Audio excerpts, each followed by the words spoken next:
बिस्मिल्लाहिर्रहमानिर्रहीम। Welcome to Wasim Iqbal channel.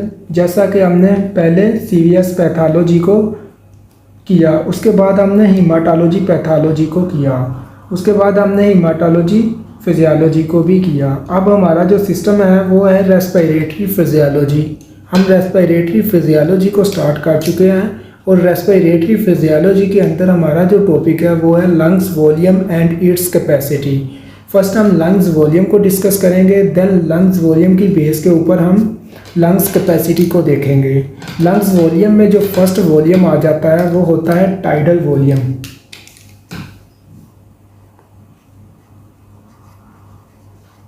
Tidal volume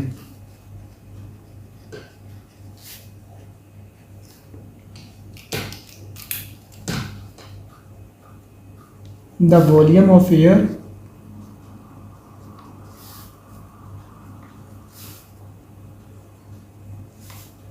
breathed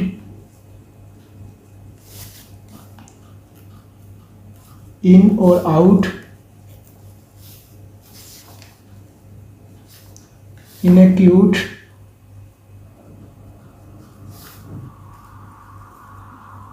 normal respiration।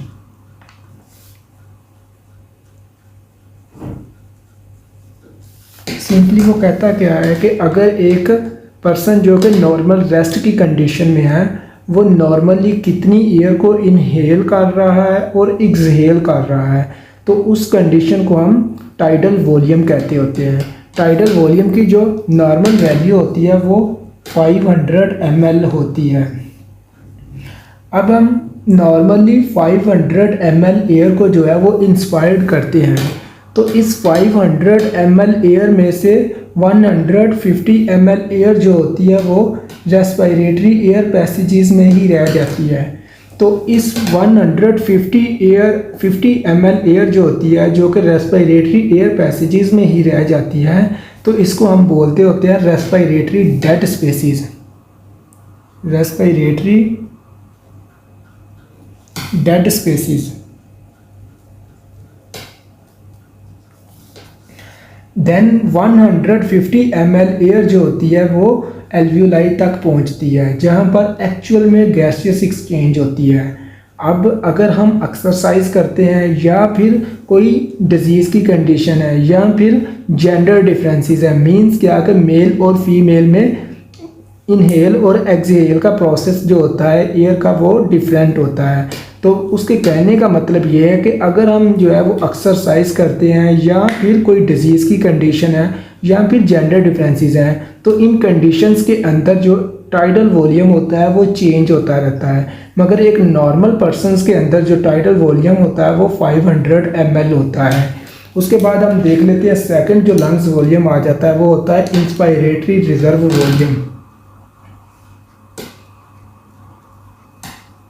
Inspiratory reserve volume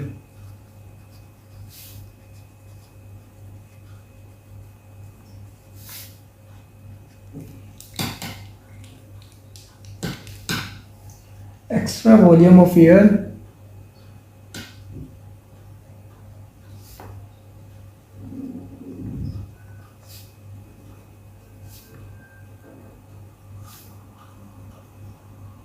that can be inhaled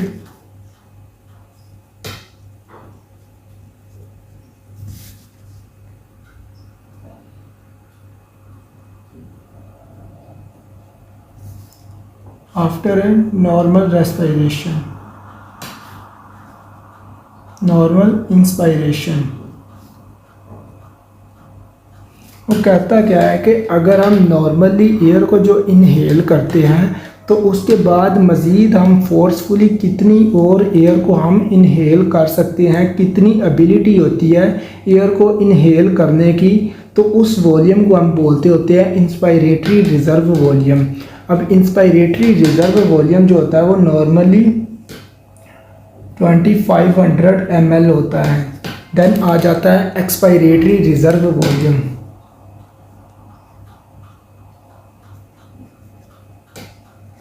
expiratory reserve volume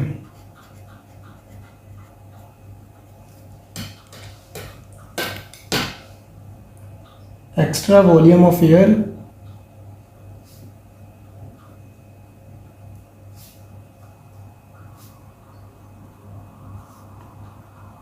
that can be expelled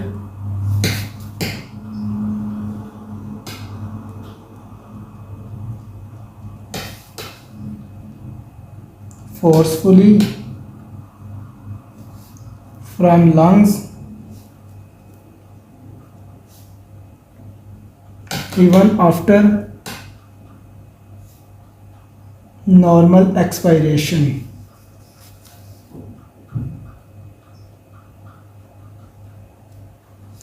That is called expiratory reserve volume.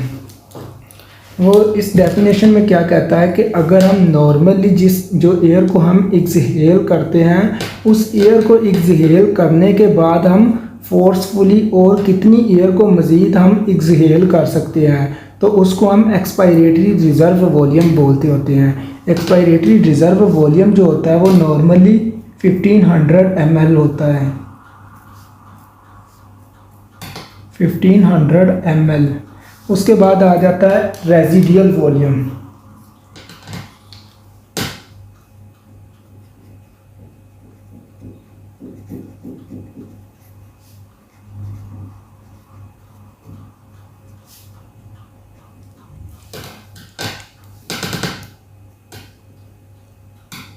Volume of air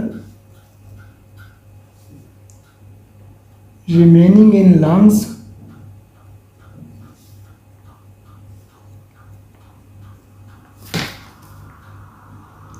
even after forcefully expiration.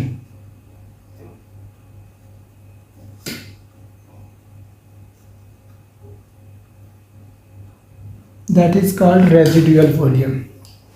वो कहता है कि अगर हम forcefully air को expiration करते हैं exhale करते हैं तो इस फोर्सफुली एयर को एक्सहेल करने के बावजूद भी हमारे लंग्स में कुछ ना कुछ एयर का वॉल्यूम जो होता है वो रिमेनिंग होता है रह जाता है तो उस वॉल्यूम को हम रेजिडुअल वॉल्यूम बोलते होते हैं। और जो रेजिडुअल वॉल्यूम होता है ये नॉर्मली 1500 ml होता है। अब एग्ज़ाम में क्वेश्चन आता होता है कि वो कौन सा वॉल्यूम है जो कि लंग्स की शेप को मेंटेन रखता है, मींस के लंग्स को कोलैप्स होने से प्रिवेंट करता है, तो वो रेजिडुअल वॉल्यूम होता है।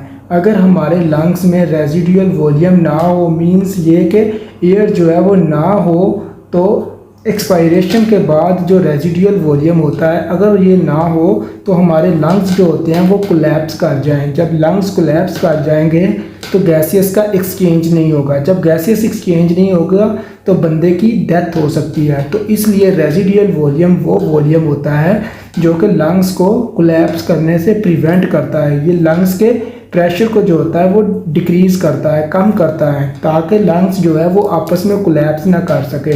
ये लंग्स को एक्सपेंड करके रखता है। अब आ जाता है लंग्स कैपेसिटी। हम लंग्स कैपेसिटी को देख लेते हैं। कैपेसिटी, लंग्स कैपेसिटी का मतलब होता है कि लंग्स के अंदर कितनी एबिलिटी है कि वो कितनी एयर को इनहेल कर सकते हैं, कितनी एयर को एक्सहेल कर सकते हैं और कितनी एयर को वो अपने अंदर रिमेनिंग रख सकते हैं। इनको हम लंग्स कैपेसिटी बोलते होते हैं। लंग्स कैपेसिटी में जो फर्स्ट आ जाता है वो होता है total lungs capacity. Total lungs capacity, the sum of all lungs volume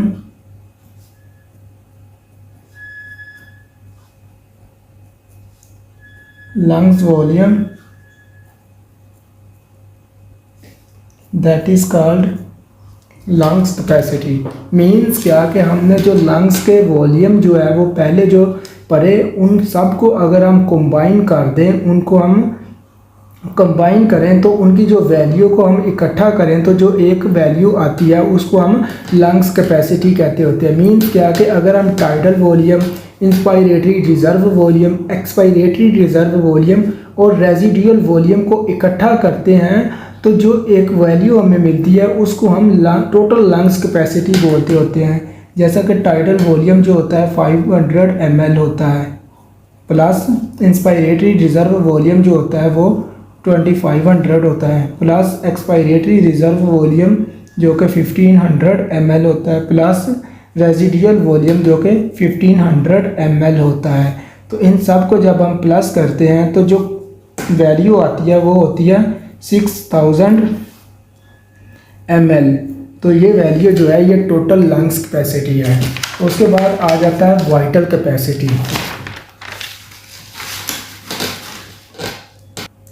अब आ जाता है वाइटल कैपेसिटी।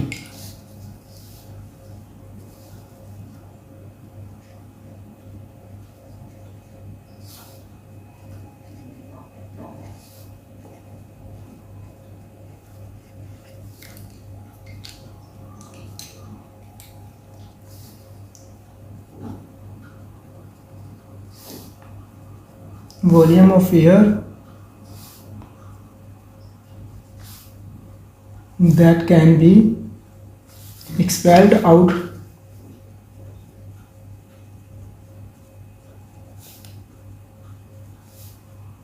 forcefully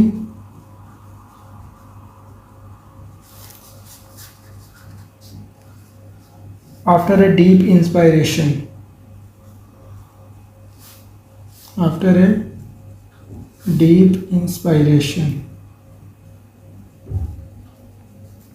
मीन्स क्या कि अगर हम डीप इंस्पायरेशन करते हैं एयर को तो उसके बाद हम फोर्सफुली कितनी एयर को एक्सहेल कर सकते हैं, कितनी एयर को हम एक्सपेल कर सकते हैं, तो उसको हम वाइटल कैपेसिटी कहते होते हैं। सिंपली हम इसको ये भी कहते होते हैं कि combination of 3 lungs volume.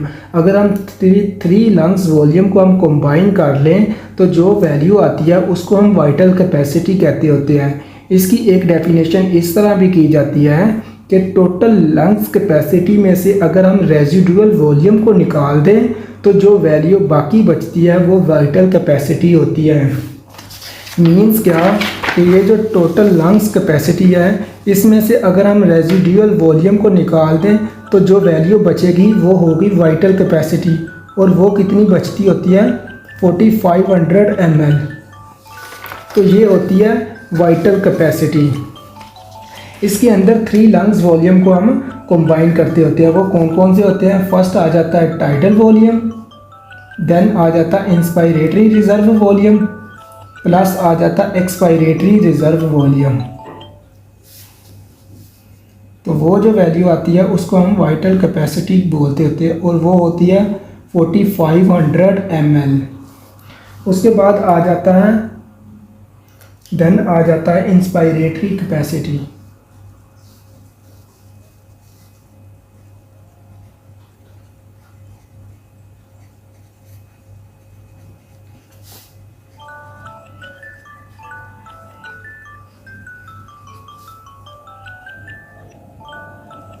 Inspiratory capacity की डेफिनेशन क्या है कि maximum volume of air,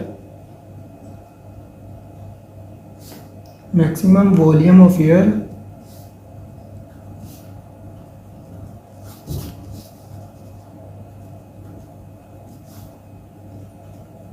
that can be inspired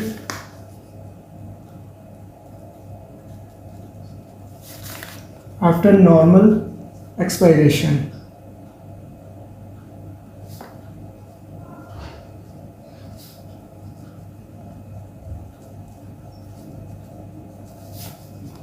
means क्या कि अगर हम नॉर्मली एयर को एक्सहेल करते हैं, नॉर्मली एक्सपायरेशन करते हैं एयर को, तो उसके बाद हम मैक्सिमम कितनी एयर को इंस्पायर्ड कर सकते हैं, तो उसको हम इंस्पायरेटरी कैपेसिटी बोलते हैं। तो इंस्पायरेटरी कैपेसिटी के अंदर 2 वॉल्यूम ऐड होते हैं, एक टाइडल वॉल्यूम होता है और एक इंस्पायरेटरी रिजर्व वॉल्यूम होता है। टाइडल वॉल्यूम का आपको बड़े अच्छे से पता है कि ऐसा वॉल्यूम जो कि रेस्ट की कंडीशन में पर्सन जो है, जो कि रेस्ट की कंडीशन में आदमी कितनी एयर को इनहेल करता है और एक्सहेल करता है, उसको हम टाइडल वॉल्यूम कहते हैं। जबकि इंस्पायरेटरी रिजर्व वॉल्यूम वो वॉल्यूम कि जब हम नॉर्मली एयर को इंस्पायर्ड कर लें और उसके बाद मैक्सिमम कितनी और एयर को हम इंस्पायर्ड कर सकते हैं, तो उसको हम इंस्पायरेटरी रिज़र्व वॉल्यूम कहते हैं। तो इंस्पायरेटरी कैपेसिटी के अंदर ये दोनों वॉल्यूम ऐड होते हैं, tidal volume plus inspiratory reserve volume. Simply हम इसको इंस्पायरेटरी कैपेसिटी को IC लिखते होते हैं। तो IC जो आएगी वो 500 ml plus 2500 ml is equal 3000 ml inspiratory capacity होती है। देन आ जाता functional residual volume. Functional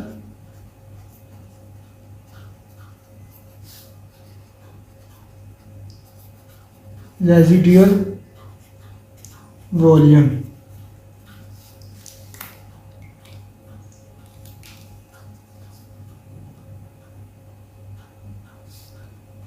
volume of air remaining in lungs after normal expiration.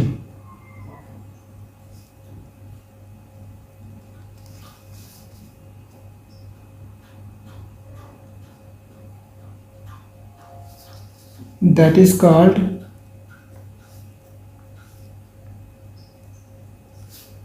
functional residual volume.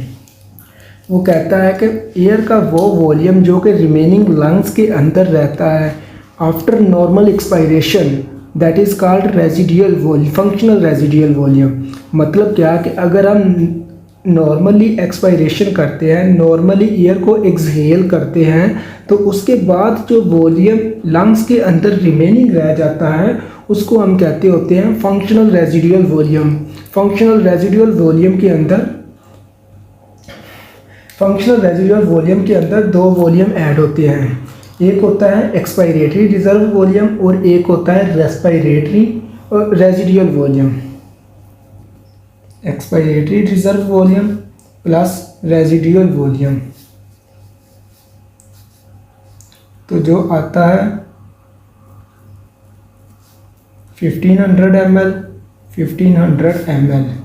तो फंक्शनल रेजिडुअल वॉल्यूम जो होता है वो 3000 ml होता है। तो इतना वॉल्यूम जो है एयर का वो हमारे लंग्स में होना ज़रूरी है। लंग्स के प्रॉपर फंक्शन करने के लिए इतना वॉल्यूम होना ज़रूरी है। मीन्स क्या कि लंग्स के प्रॉपर फंक्शन करने के लिए रेजिडुअल वॉल्यूम का होना ज़रूरी है और वो होता है 3000 ml। So this is all about lungs volume and lungs capacity.